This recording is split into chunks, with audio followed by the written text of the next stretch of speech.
Bonjour, mon nom c'est Nancy Boisvert, nutritionniste, éducatrice agréée en diabète.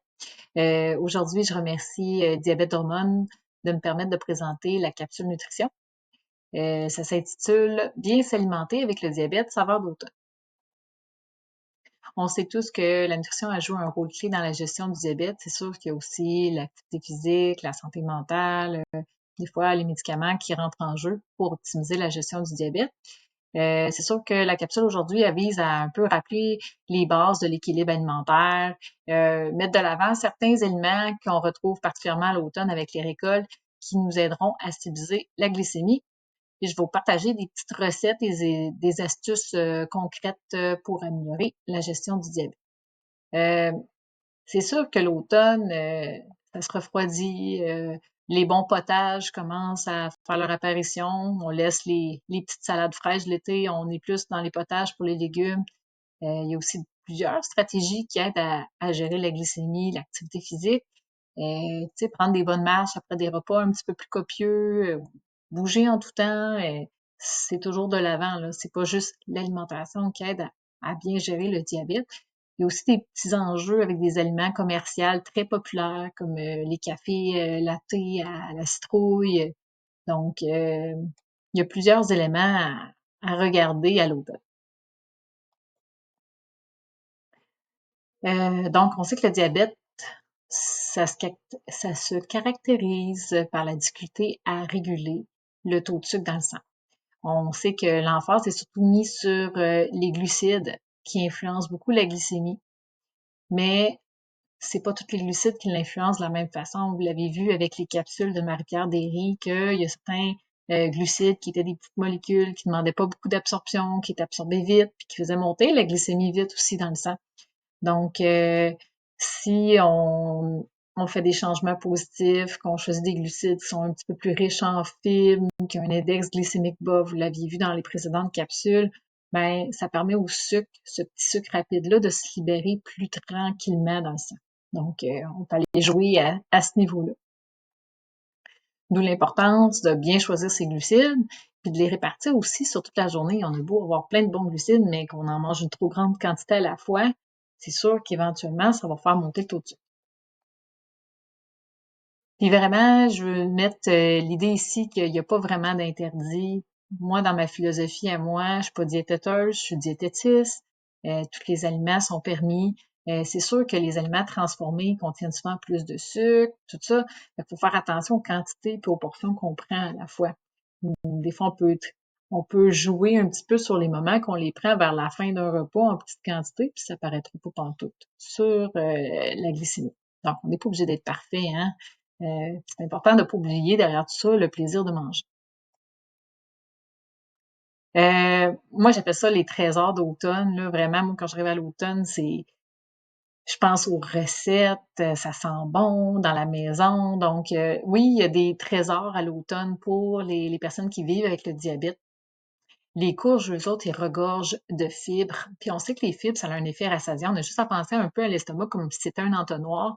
Les fibres, eux autres, ils viennent un peu faire comme un barrage de castor. Puis ça fait que, bon, la nourriture reste plus longtemps dans l'estomac et le sucre, il est ralenti par ces fibres-là. Donc, il arrive moins vite dans le sang. Donc, les courges, un légume très rassasiant qu'on peut faire des potages avec ça. Je laisserai une recette à la fin. Après ça, les pommes et les poires, surtout dans la plure, il y a des fibres solubles. Ça l'aide à stabiliser le sucre. On parle de la fibre qui est surtout de la pectine. Là. Souvent, on l'entend dans les recettes de confiture qu'il faut mettre de la pectine. Les fameuses légumineuses, il n'y a pas juste les fèves au lard les dimanches matins. Les légumineuses, on peut les utiliser dans toutes sortes de recettes, même que les lentilles cuites, ça ne demande pas de trempage comme les autres légumineuses.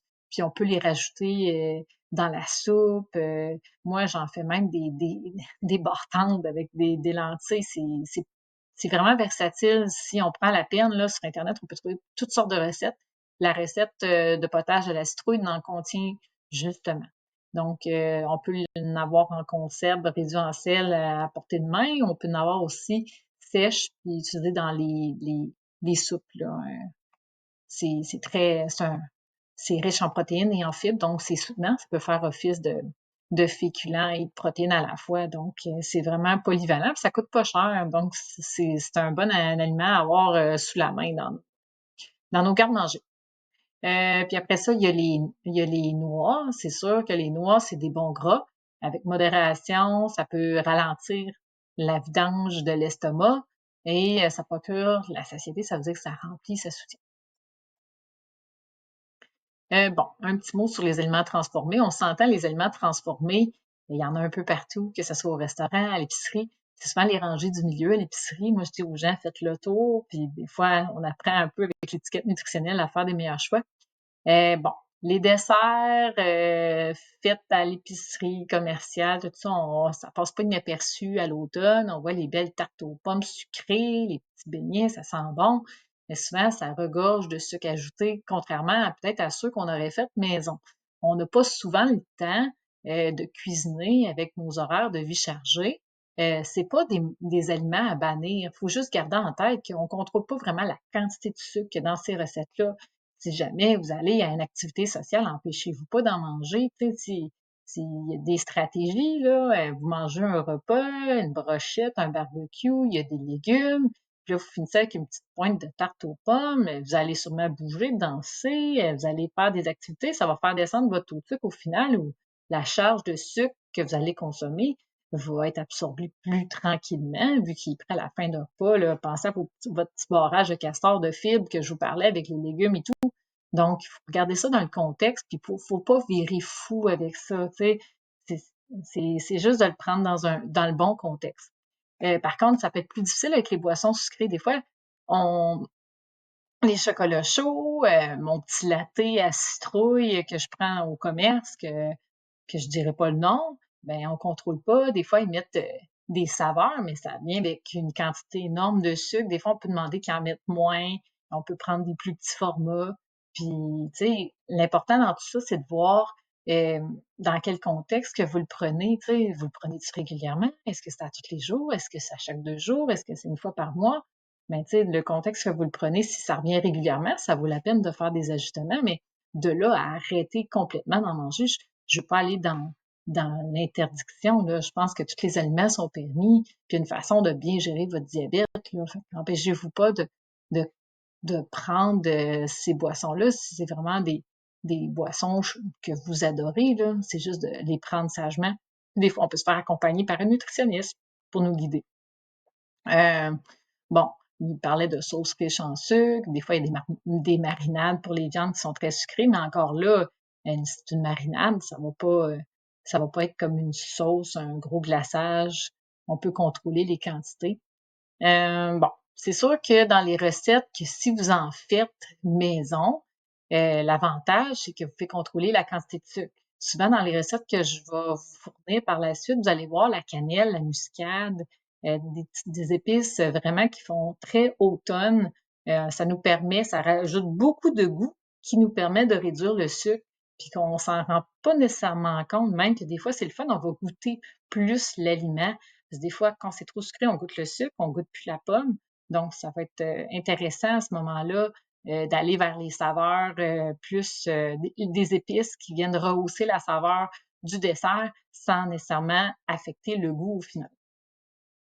Le chocolat noir, ben, c'est sûr qu'il est moins riche en sucre ajouté, fait qu'il peut être quand même assez intéressant euh, pour limiter les excursions du taux de sucre vers le haut. Donc, ça peut être intéressant. Geneviève Ogleman, elle a fait une bonne recette de croustade, là. Je la partage à la diapositive suivante. Puis, qu'est-ce qui est intéressant avec les croustades, c'est que on peut les combiner avec du yogourt grec au déjeuner. Mettons que vous la faites en dessert au souper, mais le lendemain matin, il y a des restants. Vous pouvez faire un bon déjeuner protéiné avec un yogourt grec, puis vous rajoutez de la croustade par-dessus. Donc, c'est réutilisable, là, pas juste sous format de dessert. Bon, ici, on a un exemple de repas de type automne qui est équilibré. On a une soupe à la citrouille en entrée. On a un plat de poisson rôti. Puis les filets de saumon, c'est pas tout le monde qui aime ça, là. Moi, dans mes débuts, là, chose qui passait très bien, c'est, mettons, les épices à saumon clobasse ou bacon érable, là. c'est juste une suggestion, là.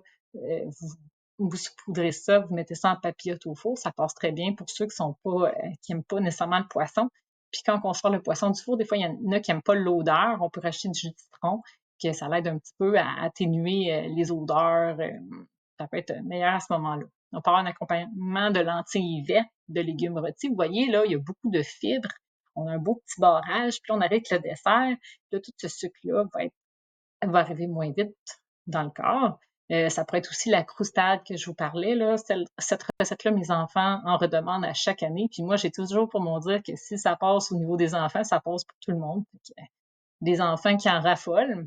Puis elle n'est pas nécessairement très sucrée au goût. Elle a plus un punch de cannelle. Donc, vous devriez essayer ça. C'est une très bonne recette. Les nutritionnistes, ils ont, comme Geneviève Augleman ou même Stéphanie Côté, ils ont des très, très bonnes recettes. Ils prennent souvent des recettes connues, apportent des petites modifications qui font vraiment toute la différence, puis rehaussent la saveur, puis on goûte pas nécessairement juste le sucre ou le sel, on goûte vraiment les aliments. Donc, c'est vraiment intéressant. C'est pas des grosses modifications, mais ça reste bon au goût. Puis c'est moins riche en sucre, moins riche en sel. Au final, c'est intéressant. Donc, les astuces pratiques, on a dit un petit peu tout au long. Je vous dirais que miser sur les épices, ça peut être une belle avenue pour réduire la quantité de sucre. On peut rajouter de la cannelle, de la vanille, de la muscade pour sucrer naturellement.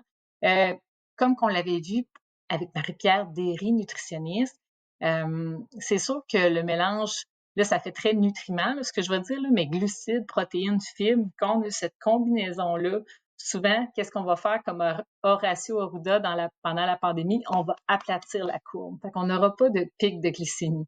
Fait que vraiment, d'avoir cette combinaison-là, ça l'aide beaucoup. Souvent, on va retrouver cette combinaison au niveau des repas santé, comme le Guide alimentaire canadien recommande. On veut beaucoup de légumes, on veut une portion de viande, tout ça. Mais des fois, dans le contexte d'une collation, ça s'apprête moins. Comme on peut voir des collations santé qu'on a le mix source de protéines, glucides, qui contient également des fibres. Fait qu'on a un fruit entier plutôt que le jus parce qu'on a la pleure. On a les noix. Encore là, on va aller chercher, maximiser l'apport en fibres avec les noix d'origine végétale. On va avoir des protéines. Fait c'est des collations vraiment qui viennent aider à stabiliser le taux de sucre. Mais ça ne veut pas dire d'être parfait comme ça à chaque fois. Tu sais, dans 80% du temps, on peut manger de cette façon-là, mais qu'on ait quelques écarts et qu'au pire, au final, on bouge plus sur cette journée-là, on est plus actif. Ça l'aide un peu à stabiliser le taux de sucre parce que la marche, de manière ponctuelle, quand on marche après un repas, on vient vraiment aplatir la courbe. Mais marcher, ça a un effet aussi chronique, ça joue sur la glycémie pendant 24 heures. Fait que si on est tout le temps en train de marcher un petit peu après les repas, bouger, puis on fait du sport en continu, ben on a un effet chronique sur la glycémie parce que l'activité physique, tout dépendant de l'intensité, on peut aller jouer jusqu'à 24 à 48 heures sur la glycémie. Donc, faut pas oublier d'être actif à travers tout ça. Ici, on a une recette de muffins diabète friendly de Stéphanie Côté. Il y a la recette de biscuits aux pommes que j'ai citée là, qui est excellente, mais aussi elle a une recette de muffins sur son site. Vous pouvez aller rechercher. Vous avez le lien pour aller vers son site. Donc, les ingrédients clés qu'on a dans cette recette-là, on a de la farine qui est complète, riche en fibres, on a une pomme qui est râpée, donc on garde la fibre, on a la cannelle qui vient diminuer la quantité de sucre, noix concassées, ben on va aller chercher des fibres, un petit peu plus de protéines. Donc, l'indice glycémique demeure modéré, puis on n'a pas nécessairement de sucre ajouté selon les recettes qu'on fait. C'est sûr que qu'est-ce qui arrive quand ça sort du four, les muffins, on veut toutes les manger.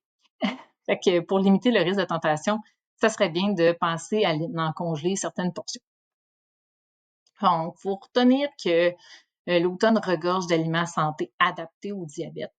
L'idée derrière tout ça, c'est de privilégier les fibres pour vraiment essayer de ralentir l'arrivée de tout le sucre qu'on mange. Tous les glucides vont arriver plus doucement.